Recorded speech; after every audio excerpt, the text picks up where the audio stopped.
Now hey guys, welcome back to the channel. In today's video, let's do some further, well, experimenting, I would say. Yeah, yesterday we talked about heat versus aircraft. Yes, what does heat do to the performance of an aircraft? You may want to check out that video too, but just after watching this one, of course. Today, let's actually talk about the problems with, crosswind and wind in general against planes. Yeah, how does a plane actually fly when there's a lot of wind? And how do you land a plane in, for example, crosswind, which is wind coming from the side, obviously. Let's do that today. And let's also do some challenging today. You know what happens if you land at a crosswind speed of 70 knots or something? That is gonna be quite an interesting one, I would say. But first of all, let's actually start off a little fresh with a crosswind takeoff as well. I think that could be interesting. Let's actually do the wind part here. Here in the menu, we can actually change our wind speed and configure that. Right now, we have a wind speed of 32 knots. Now, that would be a speed that an airline pilot would probably also fear. Yeah, 32 knots is pretty challenging. And normally, at 32 knots, you would probably close the airport anyway. Safe operation is probably not given with that kind of speed, but it is possible to land a 737 at a wind speed of 32 knots, at least according to its handbook. Its official limit is 35 knots, so we're actually within that limit, so no problem at all, right? Yeah, this will be an interesting one, I would say. Righty. Now, right now, our wind is coming from the right, which might be a little, unrealistic, because we are at Nice Airport, which is at the ocean, and I would guess normally the wind comes from the ocean into the land and not the other way around, but that's another story. Now, what I'm gonna do for this takeoff is I'm just gonna go ahead and there we go, just trying to maintain the center line. There we go. And we are off to the air. Very nice. As you can see, this is quite shaky in here. Yeah, we do have a lot of turbulence. Probably not a very comfortable flight for our Southwest passengers, which is a very realistic airline to fly to the south of France. Now, that was a fine takeoff. Let's actually just go ahead and land this plane down here on the runway again at the very same speed. Now, the wind is obviously coming from the right, and the plane is actually leaning into the direction of the wind. A lot of people actually get this wrong. They think if wind is coming from the right, the plane would turn to the left because, it gets blown away or something. But no, it's not like that. All the planes, they actually lean into the wind and not, away from the wind. We are super fast. Let's just land without flaps then. Actually, the faster you are, the less affected you are by crosswind. So that's actually a good thing now, which is why this landing will be very much relaxed.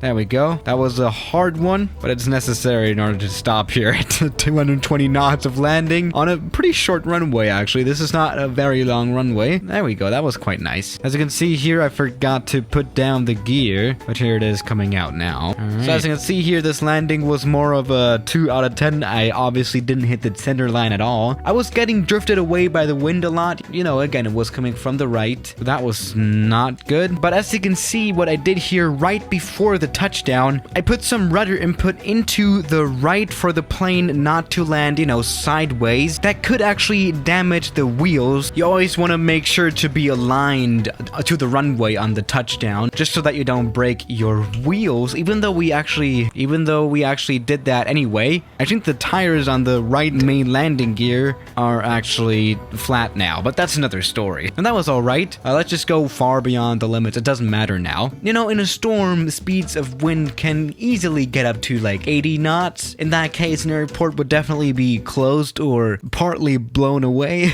I mean, the runway would still stick to the ground, I guess. And definitely you wouldn't see any plane. Alrighty, now welcome aboard the 737. Very weird to have almost like blue skies and winds of like 150 knots. That seems very much legit. We will basically be drifting down sideways now to describe this flight. Now, there have been wind speeds recorded that are higher than 150 knots, so this could still be, realistic, I guess. Yeah, the wind is so fast that actually the passengers can see the runway better than we can as the pilots. They can help us find the runway, so that's good. Let's get this plane landed now. Here we go, looking good. This is, by the way, the outside view now. This is pretty ridiculous. So that's what that looks like. The plane, it actually flies just fine. The touchdown will be interesting, though. We will probably blow some more tires. passengers. In the background, we actually have a hot air balloon that is being carried by the wind quite a bit. As you can see, it is flying at almost Mach 4, which is pretty much, you know, FSX reality. Let's go ahead and do the infamous crab now, which didn't turn out as well as I think it would. Now, the crab is the thing that you do with the rudder in order to align your plane with the runway, and that really didn't work out. Jesus Christ. Now we're now at the point where the plane cannot even stand still on the ground, even with brakes turned on. As you can see right here, we're slowly moving, so as soon as the passengers actually step out of the plane, they will be gone. Just like this hot air balloon. Actually, this one is doing a little bit better than the other one that was moving at Mach 4. Oh, there's another one here. Hello there, you're pretty fast. Yeah, no, I have had better landings, I guess. Here we got one. Ooh. I mean, we did touch down on the runway, but then there was the problem that actually the wind was lifting the right wing, which totally destroyed this landing. Oh, there we go. That would have been a very much fatal crash. Let's actually go for a bigger plane now, and maybe a bigger speed of wind. Now, the highest ever recorded wind speed was 200 knots, which is actually the maximum that this flight simulator can even simulate. So that's perfect. Let's do this. Yeah, 200 knots, it's still kind of realistic, I guess, because, you know, we have had that kind of speed of wind in the past. Now, the 777's crosswind limits are a little higher at 40 knots.